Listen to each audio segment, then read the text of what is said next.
हमने Nizamuddin railway station से Mathura junction के लिए रेल लिया और हम पहुंच चुके हैं मथुरा रेलवे स्टेशन को। हमारी ट्रेन थी निज़ामुद्दीन से और निज़ामुद्दीन से हम उतर चुके हैं मथुरा जंक्शन पे। प्लेटफॉर्म से बाहर आते ही आपको दुनिया भर के ऑटोज़, टैक्सी, ई रिक्शा सब कुछ यहाँ पे मिलना शुरू हो जाएगा। अगर आप यहाँ से डायरेक्ट वृंदावन जाना चाहते हैं तो वो भी आपको डायरेक्ट यहाँ पे ऑटो फैसिलिटी है और 30 रुपीज़ पर हेड चार्ज करते हैं ये लोग। यहाँ ऑटो फैसिलिटी की कोई कमी नहीं है। अगर आप और आगे निकलते हैं स्टेशन से बाहर तो आपको रूम्स भी अवेलेबल है। पहुँच चुके हैं अपने होटल पे। एक्चुअली जो हमने यहाँ रूम लिया है मेरी सिस्टर के थ्रू हमने करवाया है, क्योंकि वो रेलवे में है तो हमें यहाँ पे जो रेलवे का गेस्ट हाउस होता है वो करने का मौका मिल गया। तो मैं चलिए आपको यहाँ के रूम्स दिखा दे रहा हूँ और यहाँ के फैसिलिटीज़ वगैरह दिखा दे रहा हूँ। तो ये है हमारा गेस्ट हाउस और काफ़ी अच्छा है, साफ़ सुथरा है, शांति वाला इलाका है।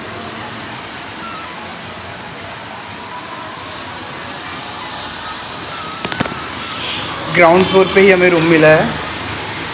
तो यहाँ एसी तो नहीं है बट कूलर है। और ये है हमारा कमरा। तो सामान हमारा अभी पसर चुका है तो थोड़ा सा एडजस्ट कर लो। और इधर इन्होंने ड्रॉर दे रखा है।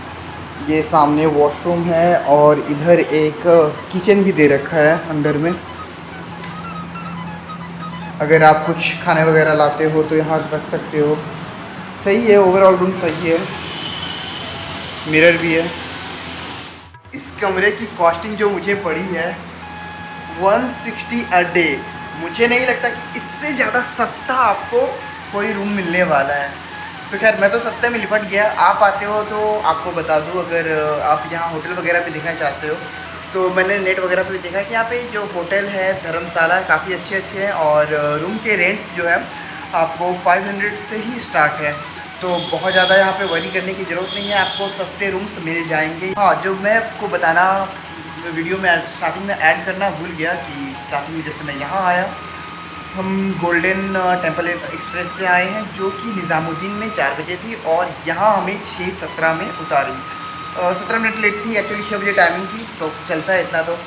और ट्रेन बिल्कुल ऑन टाइम पे ही थी। अभी सुबह का 7 बज चुका है।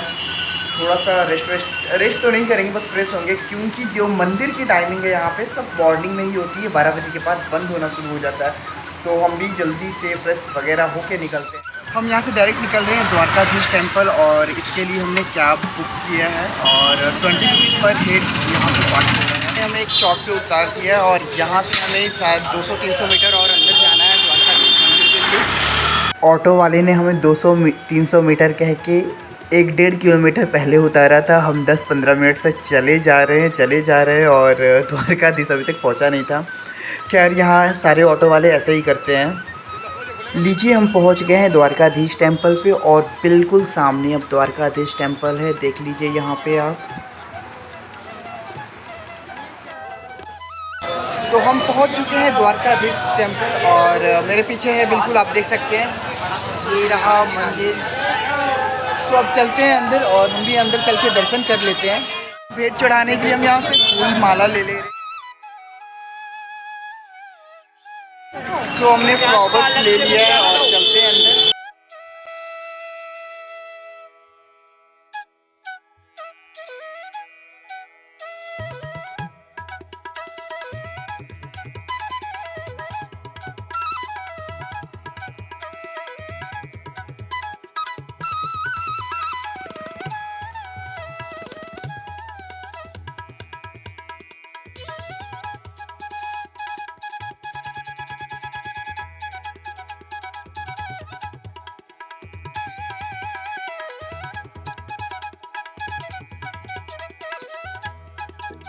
मंदिर का पट 10 बजे खुलेगा और अब हम लोग आ चुके हैं मंदिर के बाहर ही है। जैसे मंदिर का पट खुलता है तो फिर अंदर दर्शन करेंगे।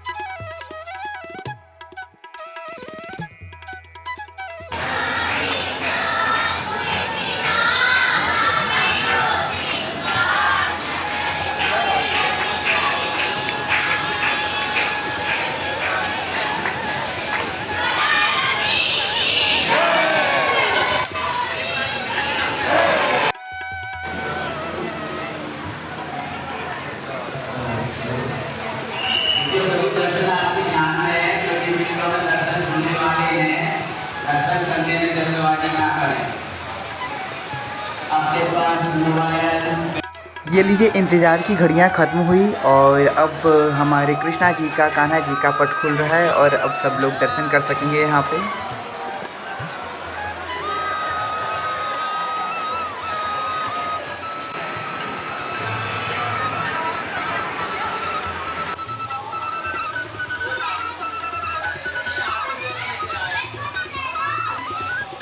हमने दर्शन करने के बाद द्वारकाधीश महाराज जी का परिक्रमा किया।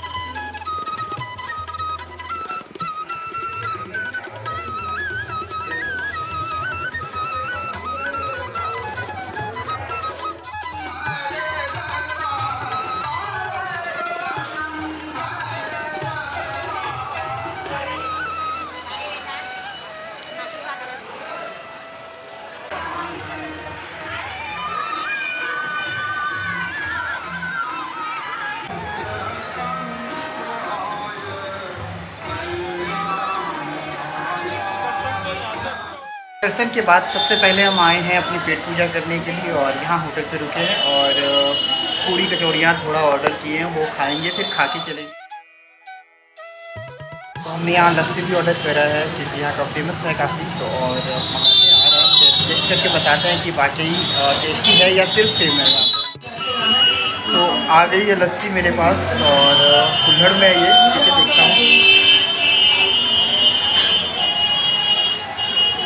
ठीक है, तो हमारा द्वारकाधीश में दर्शन हो चुका है और बहुत अच्छे से दर्शन हो चुके, मंदिर के बाहर आ चुके हैं। अब यहाँ से चलेंगे कंस किला और चलेंगे यहाँ पे विश्राम घाट। इन दोनों में से किसी एक जगह अभी पहले चलते हैं, दोनों बगल में है। एक्चुअली लेफ्ट साइड अगर निकलते हैं तो यहाँ से लेफ्ट साइड है कंस किला और राइट साइड है यहाँ पे विश्राम घाट। हमारे सामने है विश्राम घाट और अब हम अंदर चल रहे हैं।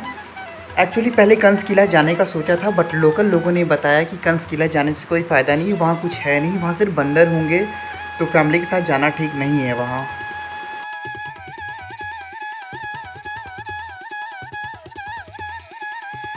मेरे सामने है यमुना जी और आपको दिखाते हैं, अभी यहाँ पे फ्लिप करके दिखा रहा हूँ, एक सेकेंड। ये रही माँ यमुना। इन्हीं रास्ते से वसुदेव जी कृष्ण के जन्म उपरांत उन्हें लेके मथुरा भागे थे और यहाँ सामने भव्य आरती होती है। यहाँ आप नौका विहार बोटिंग भी कर सकते हैं। हमने इसे अभी स्किप करना सोचा क्योंकि अभी बहुत कड़ा धूप था।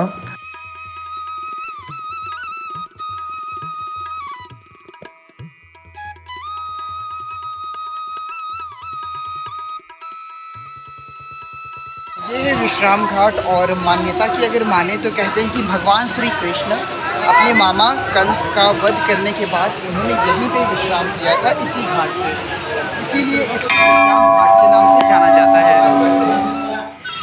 मेरे सामने है होली गेट। आपको अगर कहीं जाना हो तो इसके आगे ही ऑटो और ई रिक्शा की फैसिलिटी अवेलेबल होती है। इसके अंदर आपको सिर्फ छोटी वाली रिक्शा आने दिया जाता है, ई रिक्शा और ऑटो नहीं आता है। हम भी यहाँ से ई रिक्शा करके सीधा पहुँच गए हैं गोकुल पे, जहाँ पे भगवान श्री कृष्ण का छठी हुआ था।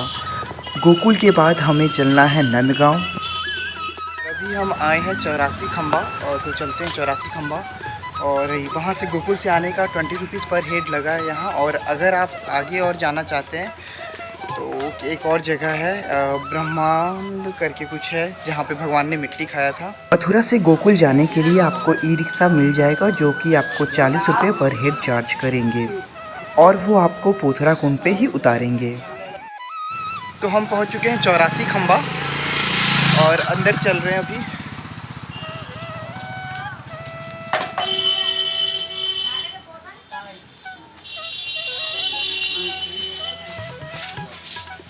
ये 84 खंबा नंदगांव के पास पड़ता है और आपको गोकुल से 84 खंबा के लिए भी ई रिक्शा मिल जाएगी जो कि आपको 20 रुपीज़ पर हेड चार्ज करेगा। गोकुल में हमारा थोड़ा टाइम लग गया था। एक्चुअली गोकुल में वीडियो बनाना अलाउड नहीं था और उस समय थोड़ी ज़्यादा गर्मी हो रही थी तो वीडियो वहाँ बनाया नहीं हमने। फिर गोकुल से दर्शन करने के बाद वहाँ से हमने ऑटो लिया जो 30 रुपीज़ पर हेड लिया है और यहाँ पे 84 खंबा पे उतार दिया है। और अब अंदर जा रहे हैं, चलिए आपको अंदर दिखाते हैं। ऐसे हालांकि गर्मी बहुत है, गलत टाइम चूज़ कर लिया हमने। थोड़ा सा मौसम सही होता तो मज़ा आ जाता।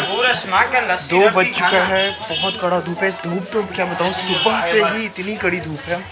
और यहाँ का एक सिस्टम जो सबसे मुझे गंदा लगता है कि 12 बजे के बाद बहुत सारे मंदिर बंद हो जाते हैं, 12 से 4। तो अगर आपका कोई मंदिर कवर हो गया तो सही है, अदरवाइज़ उसके बाद आप रोड पे ही भटको या ऐसे कहीं बैठे रहो। क्योंकि अगर आपने रूम वगैरह मथुरा में ले रखा है, अगर वहाँ जाने का मैं सोचूं तो मुझे फिर से 1 घंटा से ऊपर लग जाएगा। तो ये वाला सिस्टम ना मुझे थोड़ा सा अच्छा नहीं लगा यहाँ पे जो सिस्टम है। और इस पर क्या ही कर सकते हैं, जो सिस्टम है तो है। चुके हैं 84 खंबे पे और यहाँ पे शू लगा देते हैं अपना और चलते हैं अंदर।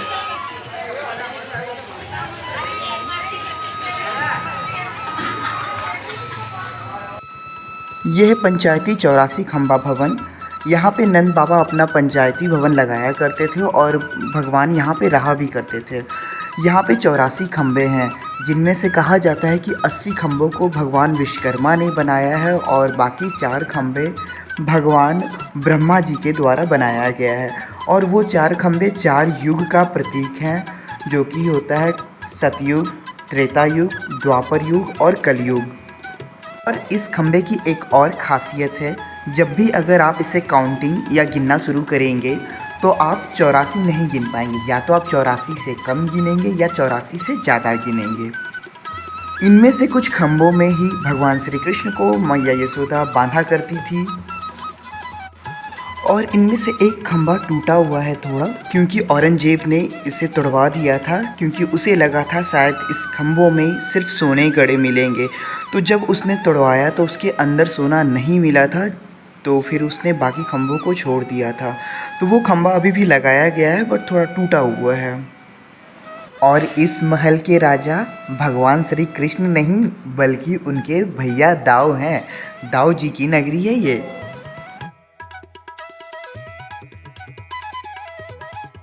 हमको 84 खंबा कहने का रीज़न है क्योंकि यहाँ वाकई में 84 खंबे का ये बिल्डिंग है। 84 खंबे हैं यहाँ पे। हमने भगवान के यहाँ दर्शन किए और उनसे उनकी कृपा दृष्टि मांगी। तो यहाँ पंचायती भवन 84 खंबा में हमारा दर्शन हो गया और अच्छे तरीके से दर्शन हो गया। और यहाँ पे भगवान ने बचपन में पापा पहिया किया था, मतलब घुड़क के चलने को यहाँ पापा पहिया कहते हैं, पापा पहिया किया। और उन्हें कई खंभों में, क्योंकि भगवान बहुत ही ज़्यादा नटखट थे, बहुत ही परेशान करते थे, तो माता यशोदा ने कई खंभों में उन्हें बांधा है। तो हर खंभों की कहानी है, हर खंभों को उन्होंने छुआ है, तो उसे छू के हम भी महसूस कर रहे हैं, क्योंकि हमसे बहुत ज़्यादा लकी तो ये खंभे हैं यहाँ के, जिन्होंने भगवान का स्पर्श को महसूस किया है। हम नंद गांव विजिट करने के बाद ऑटो लेके सीधा निकल चुके थे रमन रेती को, क्योंकि रमन रेती का टाइम हो चुका था। रमन रेती 4 बजे ओपन होने वाला होता है रमन रेती पे, और 4 बजने को है। हमने ब्रह्मा कुंड स्किप कर दिया है, क्योंकि उधर दोबारा वापस जाके और आना तो लेट हो जाता है काफ़ी। आज घूम चुके। अभी हम शू स्टैंड पे शू सबमिट कर रहे हैं, और ये जो फैसिलिटी है यहाँ पे फ्री ऑफ कॉस्ट है, यहाँ हमने दे दिया है। और we just waiting for token. So ये हमारा है टोकन नंबर। अब हम आ चुके हैं रमन रेती में। यहाँ पे भगवान श्री कृष्ण की गायें रहा करती थी। यहाँ एक सरोवर भी है जहाँ पे भगवान श्री कृष्ण अपने गायों को पानी पिलाया करते थे। और यहाँ पे भगवान श्री कृष्ण काफ़ी खेला भी करते थे, क्योंकि वो उनका काम गैया चराना का ही होता था। और भगवान श्री कृष्ण सबसे पहली बार 5 वर्ष की आयु में गैया चराना शुरू किया था।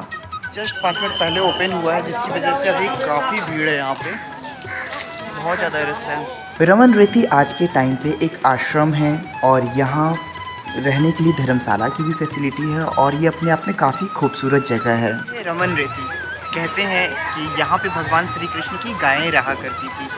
भगवान श्री कृष्ण के पास 9 लाख गायें थी, और एक बार जब भगवान श्री कृष्ण जब 5 साल के हुए थे तो वो पहली बार जब गैया चराने जा रहे थे तो माता यशोदा उनके लिए चप्पल दे रही थी कि उनके पैर में कहीं कांटा ना गड़ जाए। तो भगवान श्री कृष्ण ने इस पर कहा कि मेरी गैयों के लिए भी चप्पल बना दो। और उनके पास 9 लाख के करीब गायें थी, तो माता 9 लाख चप्पल कहाँ से लाती, वो भी गाय के लिए। तो उनका ये जो प्यार था, इसको देखकर भगवान मतलब वो जितनी गायें थे सारी ये जो रास्ते को अपने पैर की खुरपी से इतना सॉफ्ट कर दिया था कि भगवान जब यहाँ पे आए थे तो उनको बिल्कुल सॉफ्ट फील हुआ था और उनको कोई भी कांटा नहीं चुभा था। और क्योंकि जैसे अभी मैं गोकुल गया, नंदगांव गया, ये 1284 खंबा गया, तो उस ज़माने में ये सब उनका मतलब भगवान श्री कृष्ण के अंडर ही आता था। उनका 7 किलोमीटर का घर हुआ करता था। ऑब्वियसली जब जिनके पास 9 लाख का गाय हो तो रखने के लिए उतनी बड़ी जगह भी चाहिए, और उससे फिर वो वहाँ के राजा थे ही, तो इतनी बड़ा उनका एरिया हुआ करता था। और इसीलिए ये जगह फेमस है क्योंकि लोग यहाँ आते हैं और उस रेत में आज भी खेलते हैं। रमन रेती इसको कहते हैं, क्योंकि भगवान श्री कृष्ण इसी में अपना वो 5 साल में पहली बार गाय जब चलाए थे तो इसी जगह पे चलाए। यहाँ पे सभी लोग कैसे माटी से खेल रहे हैं, लोग खेल रहे हैं आगे पीछे सभी देख सकते हैं।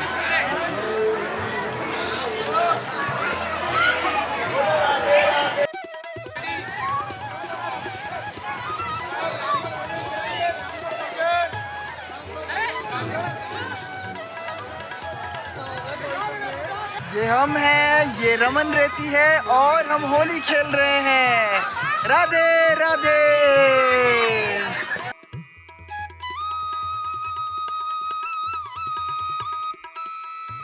जैसा कि मैंने आपको पहले बताया कि यहाँ कई आश्रम हैं, यहाँ साधु लोग रहते हैं। तो इन आश्रम में साधु लोग रहते हैं और वो यहाँ पे सेवा दिया करते हैं भगवान की मंदिर में। यहाँ रमन रेती में आश्रम बना हुआ है, देख सकते हैं मेरे पीछे। इसमें सब साधु वगैरह रहते हैं। यहाँ मनोरंजन के लिए झूले भी लगे हुए हैं, क्योंकि भगवान बाल रूप में थे तो यहाँ झूला भी झूला करते थे। यहाँ एक सरोवर भी है जिसे रमन सरोवर कहते हैं। चलिए हम सरोवर की ओर चलते हैं, वो बिल्कुल आखिरी में है।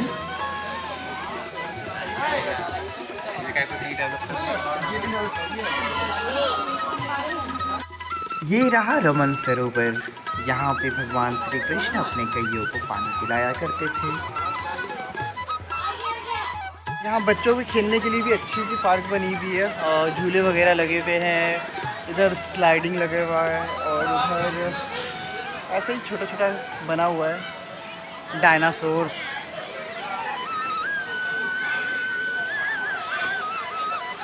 सब लोग यहाँ पे एंजॉय कर रहे हैं काफ़ी।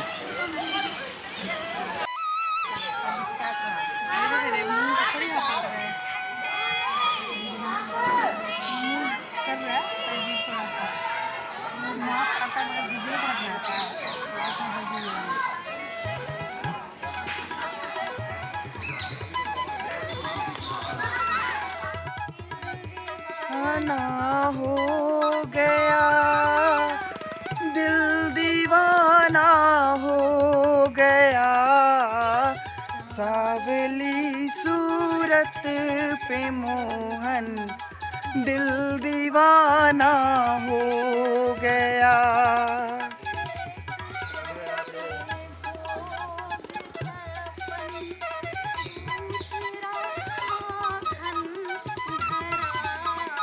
एक तो तेरे भोग 56, दूसरा माखन लगा, तीसरा खिचड़े का ना दिल दीवाना हो गया।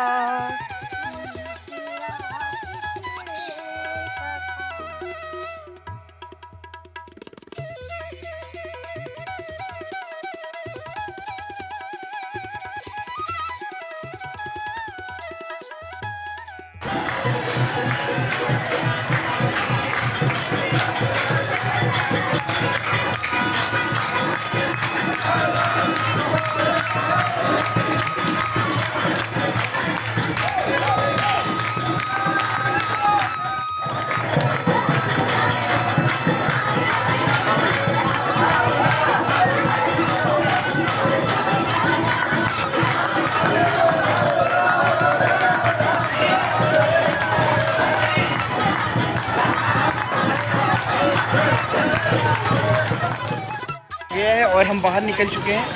अब आए हैं अपने जूते काउंटर पे अपने शूज़ को वापस लेने के लिए, और यहाँ से चलेंगे सामने जो कि डियर पार्क है, फिर वहाँ चलते हैं। जो ले चुके हैं, एक सेकेंड, यहाँ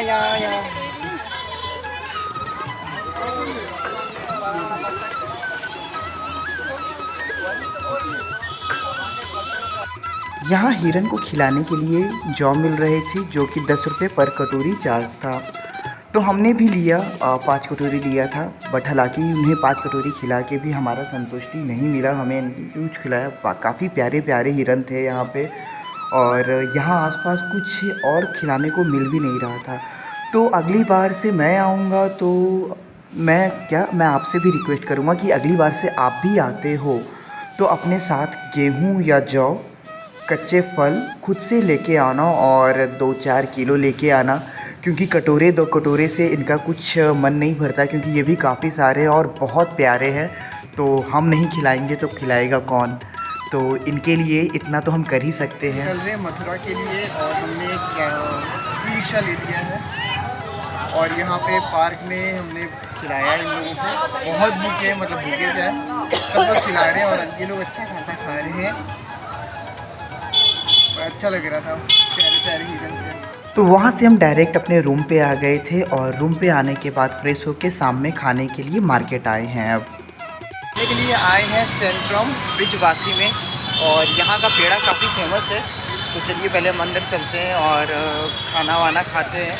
आज बहुत लेट हो गया, सुबह में ढंग से खा नहीं पाए, बस सुबह में वहाँ जो पूड़ी कचौड़ी खाया था वो खाए थे, उसके बाद जूस पिया था, लस्सी पिया था, बस इतने ही आज का कोटा रहा हमारा। अब उसके बाद अब हम खाएंगे कुछ। चलिए अंदर आए हैं, ऑर्डर करते हैं।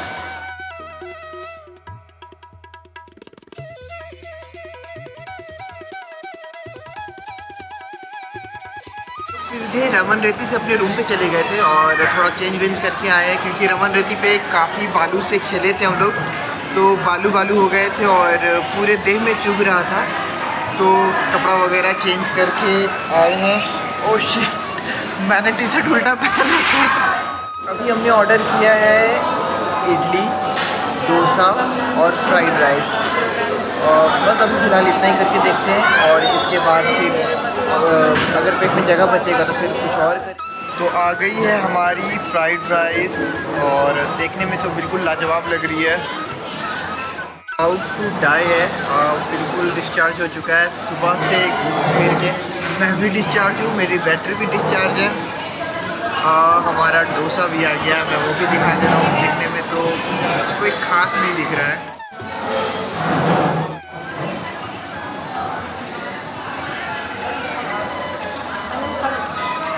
ये टेस्ट वाइज तो सही है, फ्राइड राइस सब बिल्कुल अच्छा नहीं लगा, बहुत बुरा टेस्ट था। तो अगर आप यहाँ आते हैं तो हाँ, फ्राइड राइस ट्राई कर सकते हैं। डोसा बिल्कुल ट्राई मत करना, बहुत बेकार बनाता है, आपका वेस्ट ऑफ मनी है।